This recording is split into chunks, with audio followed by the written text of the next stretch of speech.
A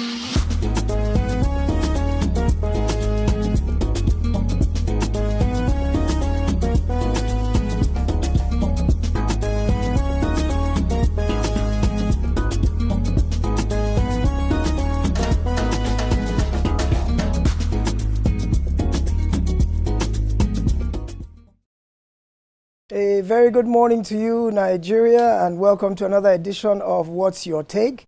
My name is Dayo Akintobi, and I'll be taking you through all the big stories that made the headlines this past week.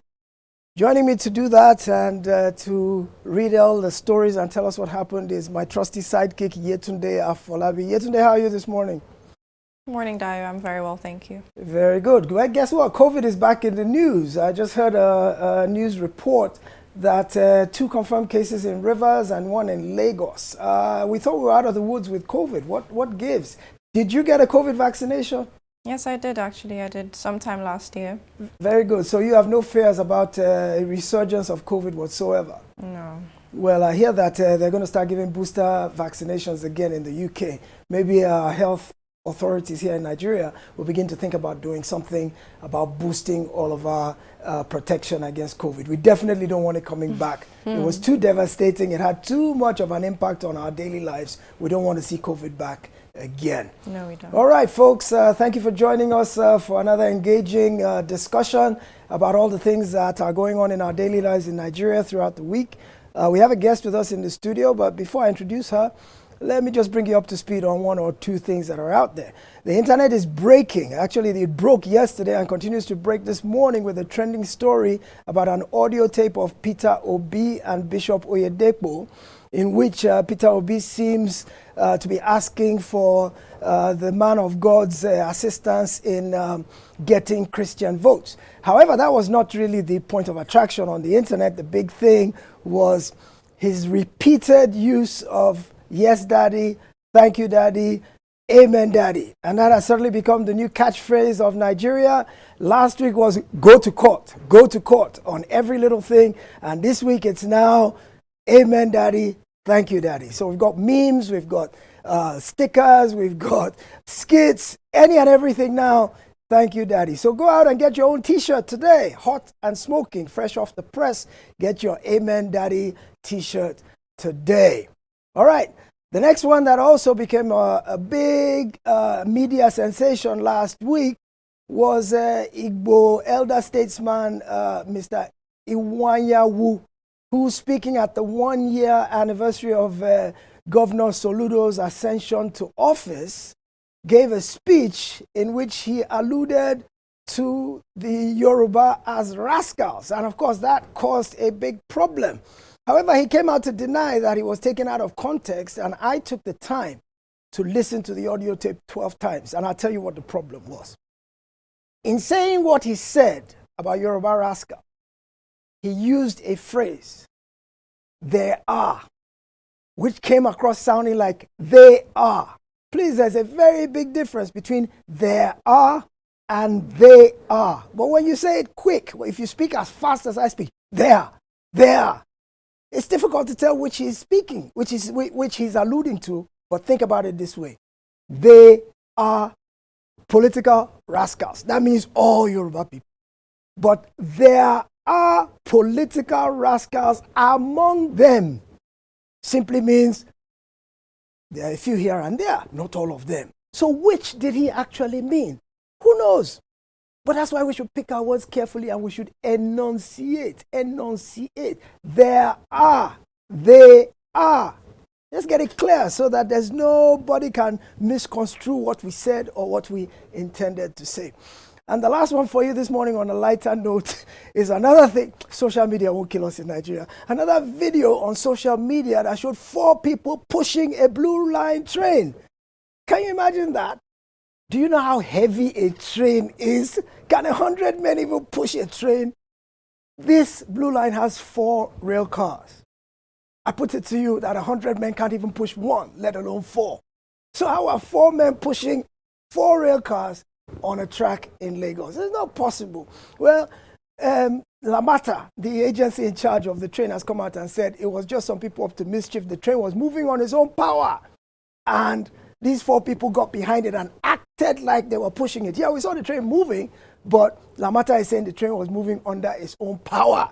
And so we should not belittle the efforts of providing Lagosians with train service. Bottom line is this: take everything you see on social media with a pinch of salt, because not everything is the way it seems. Not everything that you see that's presented to you is actually the way it seems. That train was moving on its own power. 4 men cannot push it, even if they have the power of Hercules. All right, having said that, let's get into the nitty-gritty of today's show. And joining me to take a deep dive into the stories that made the headlines last week is Fabia Ogumekon.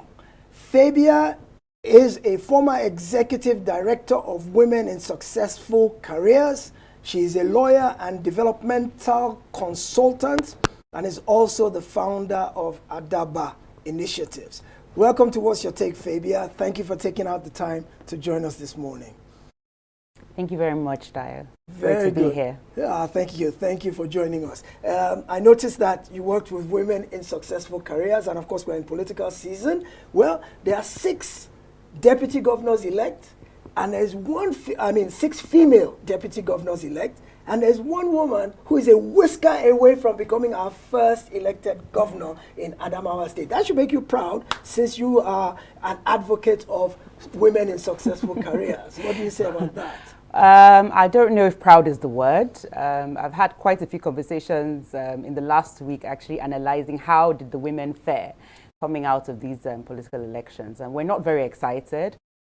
We were really hopeful, and we're still hopeful that we will produce the first elected female governor. Unfortunately, as has happened in the past, results are currently inconclusive. And then that sort of dampens our hope a bit. But this is Nigeria, so we keep resilience. That's who we are.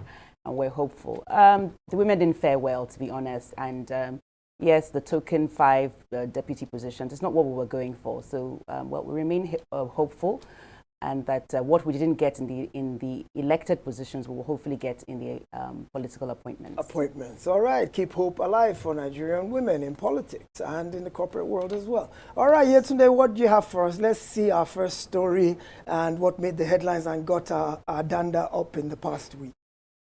The Department of State Security, DSS, has confirmed discovery of a plan to stop Tinubu swearing in and install an interim government. Not surprising, there has been a flurry of reactions from various political quarters. The PDP stated that the idea of an interim government is a plot by the APC and DSS to subvert the election tribunal.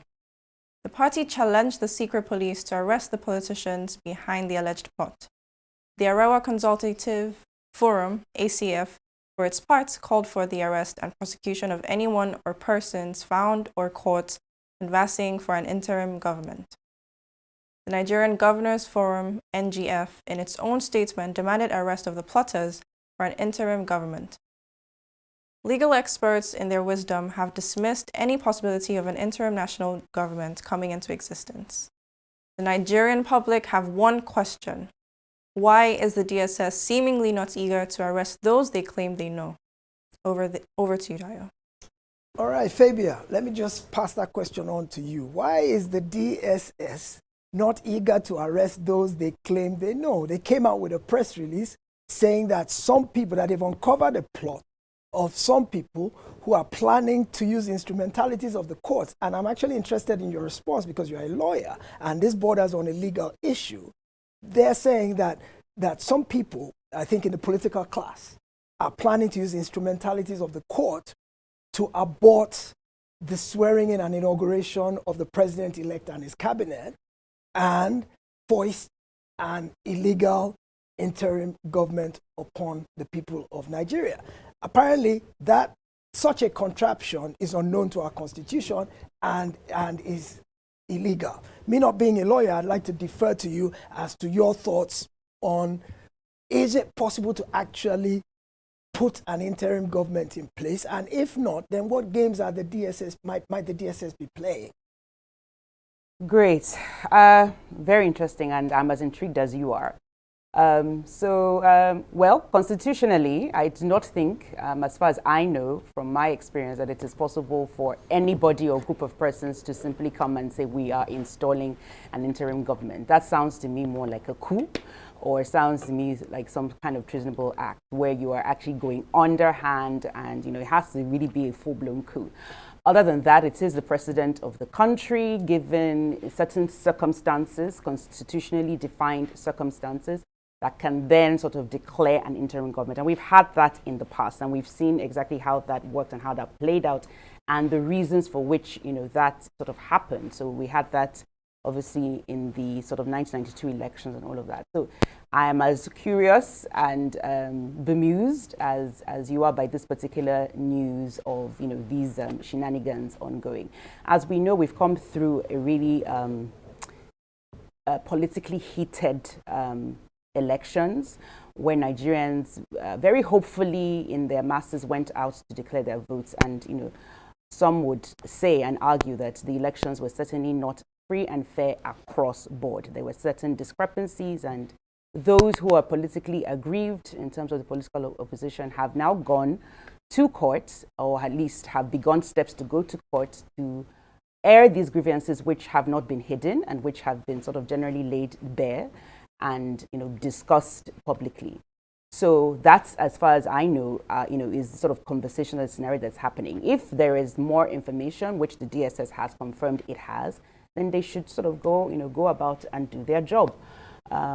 As I understand the DSS to be a secret service, secret police, which means that most times we really don't know what it is that they're doing. So on the one hand, I want to applaud public accountability and telling us the great work that they're doing and this great information that has come through that they are pursuing to its logical conclusion.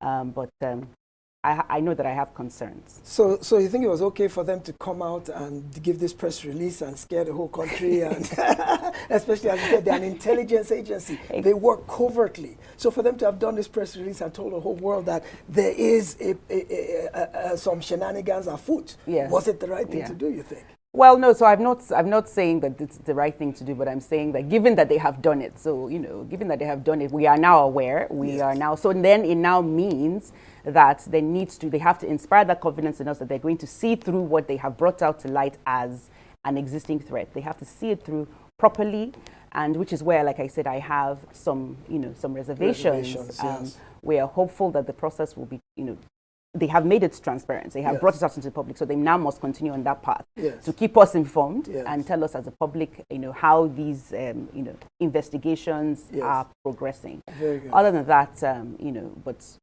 I mean, we Nigerians have been democratic in the exercise of our rights. Yes. I think that we need to be really careful, and we let's not cross the line between freedom of speech, freedom of expression, and freedom of challenging processes that we're allowed constitutionally to do, to get muddied in waters of these other kinds of conversations. So yes, very good. The one thing I did pick out of that is that at the end of the day, perhaps it's only the government really who has the powers to be able to impose that kind of a contraption, illegally or not. The average man on the street cannot wake up one day and say, I want an interim government and I'm going to make one happen. So in a related issue, especially since we're talking about the law and the courts, the NBC, the National Broadcasting Commission, slammed a 5 million naira penalty on Channels TV for breaking the broadcast code during the appearance by the Labour Party vice presidential candidate, Dati Baba Ahmed. He appeared on Politics Today on Channels last week and said something to the effect that because of the irregularities that marred the election, there should be no inauguration of the president-elect. And that, a lot of people view that as inciting public disorder and could be treasonable, and they've been calling for all manner of calling for his head. And the NBC has now come out and said Channels, by allowing him to have said that on air, that they violated the broadcast code, and they have slammed them with a fine. There is some accusation of double standards. Femi Fani-Kayode has come on air and said worse things. Bayo Onanuga online has said worse things. Festus Keyamo, in his combative mode, has come on air. So is the NBC being selective? Is the NBC, does it have its own agenda? Is it partisan? Has it become political? Is this fair for it to have singled out Channels for sanction? So for risk of us being sanctioned. Thank you for being considerate.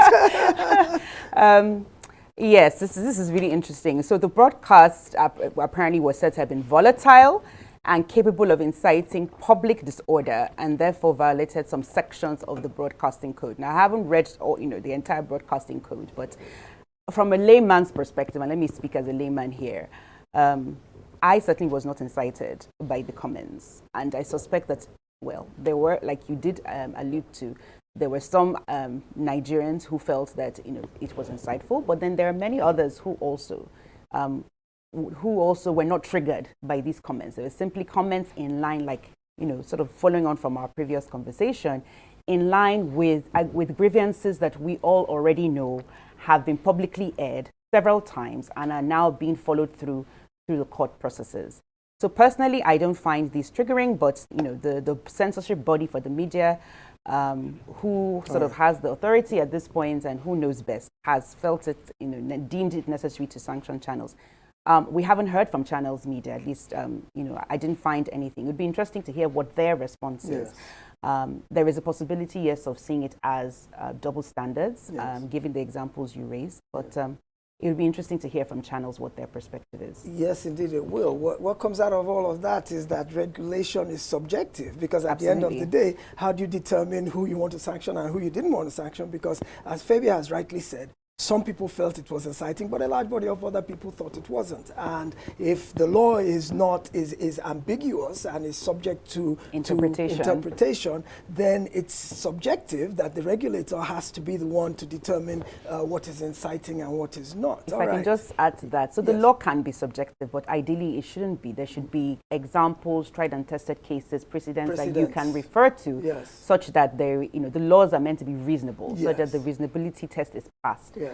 So we can make judgments from that, and sometimes laws are abused. Yes, and in such an instance, then we don't have these allegations of double standards and witch hunting and partisan interests and things like that. All right, yesterday, what do you have next for us? Something about fuel subsidy, I see. That's in the news again. What's happening with fuel subsidy? Fuel subsidy removal. Labour threatens to mobilize workers against Tinubu government in June. The Nigeria Labour Congress, NLC, and the Trade Union Congress, TUC, have said that they will allow the removal of fuel subsidy only if the incoming administration of President-elect Bola Tinubu takes steps towards the repair and revitalization of government's refineries and allows modular refineries. The Buhari administration has stated that it will hand over the implementation of the petrol subsidy removal and palliative measures to the incoming administration. All yours, Dio. Well, the Buhari administration dropped this hot potato and said, this one is not for me. I leave it to you, the incoming administration. I'm not going to deal with the public opprobrium and uproar of being the one responsible for removing this subsidy, especially not after the Naira redesign debacle, the fuel scarcity. This government doesn't want to have to deal with public anger, so they're passing the buck to the next administration. Before I come to you, Fabia, let's watch a couple of interviews we conducted with everyday Nigerians to get their take on the impending removal of fuel subsidy.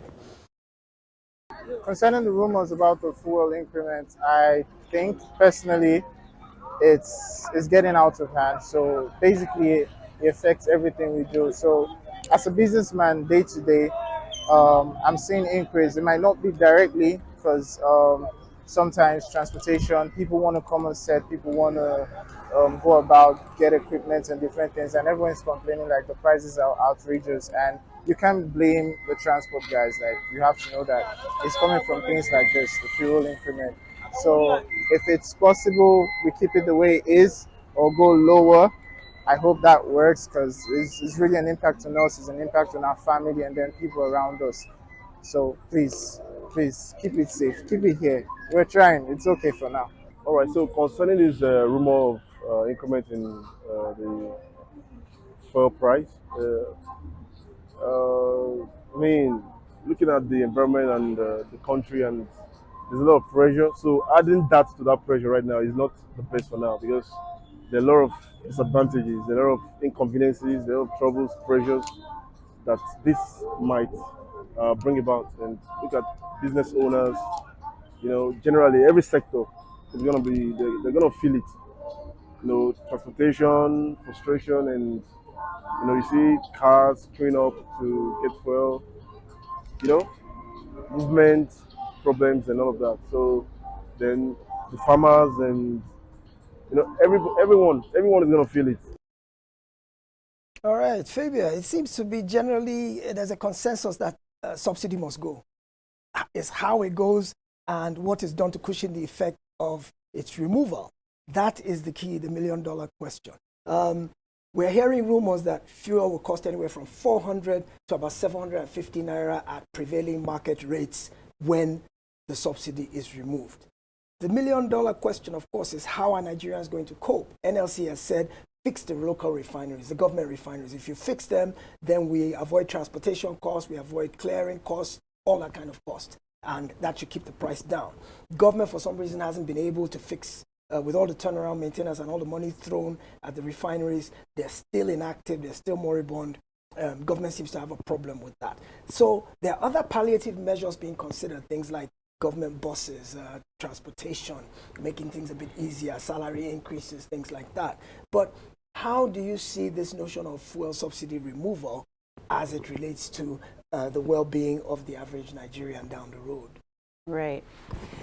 Oh, wow. So I'm with the people, I'm with the voice of the people.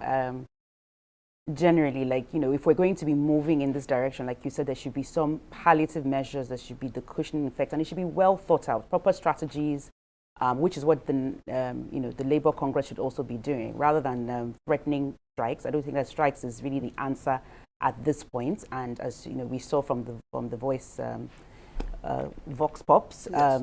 This is certainly not what Nigerians want. Coming out from all the various dramas that we've had, like you said, Naira redesign, coming out of elections, we really do need a period of stability and some just allowing us to breathe.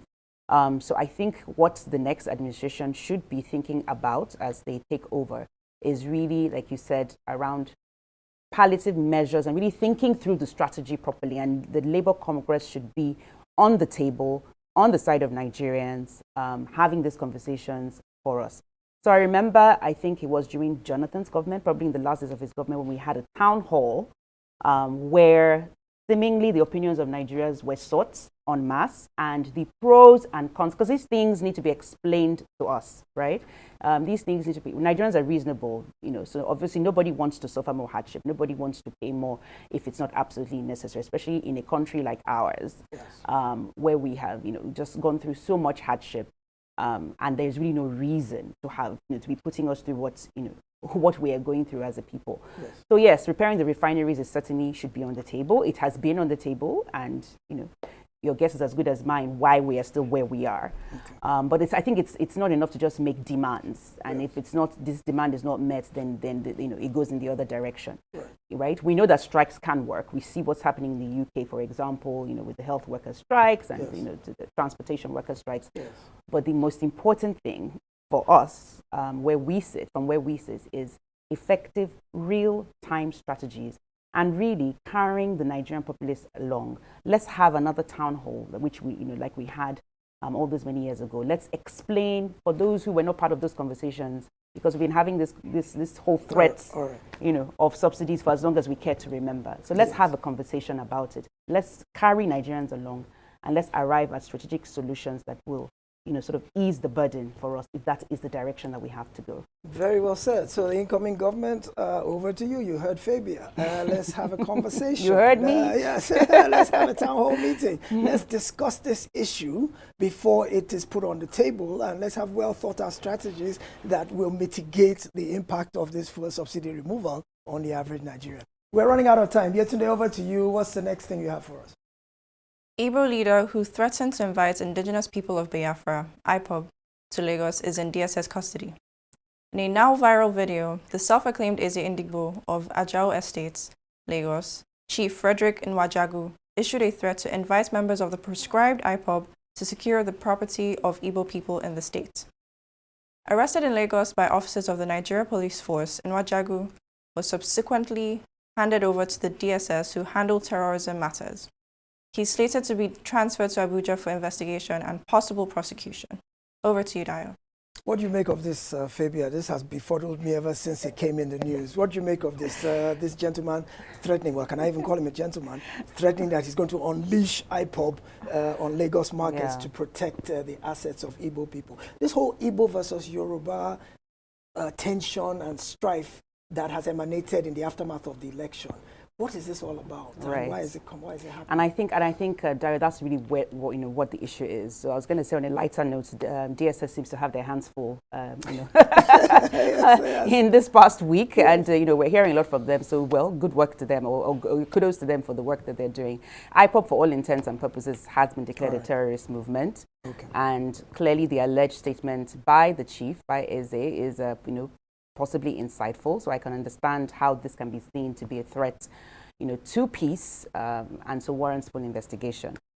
But like you said, the drumming of this whole tribal and ethnic sentiment has really come to a head during the elections, and I think that now that at least the Lagos state elections are over and we have our governor back in the seat, mediation, peaceful settlement and resolution of this brewing conflict, I think, benefits no one. And I think that it should be a priority of the government of Lagos State to wade in and ensure that whatever tensions are building are resolved peacefully and timely. Lagos is a metropolitan city, just like like New York and London. We pride ourselves on being ethnically diverse. And it's the different, cultures that bring vibrancy to the city, and historically has been so, in Lagos. So I think that we really should nip this in the bud, and just nip it in the bud so that it doesn't begin to escalate. And of course, where there is insightful conversations, yes. Let that be dealt with properly. Thank you very much. And so heal those wounds. Time to heal those wounds and hug our neighbors and hug our neighbors and love one another and bury the past in terms of all the electoral differences we all had. All right, that's the much we can take for this edition of What's Your Take. We had a whole bunch more stories to cover, but we've run out of time because we had so much fun. So thank you all very much for joining us. Thank you, Fabia Ogumekon, for being our guest today. We look forward to having you again. This has really been engaging, and I wish we had more time to analyze a whole bunch of the stories that covered the headlines this past week. So to all of you out there, we wish you a great week ahead. My name again is Dayo Akintobi. Thank you for joining us on this edition of What's Your Take. Have a good day and a fantastic week ahead.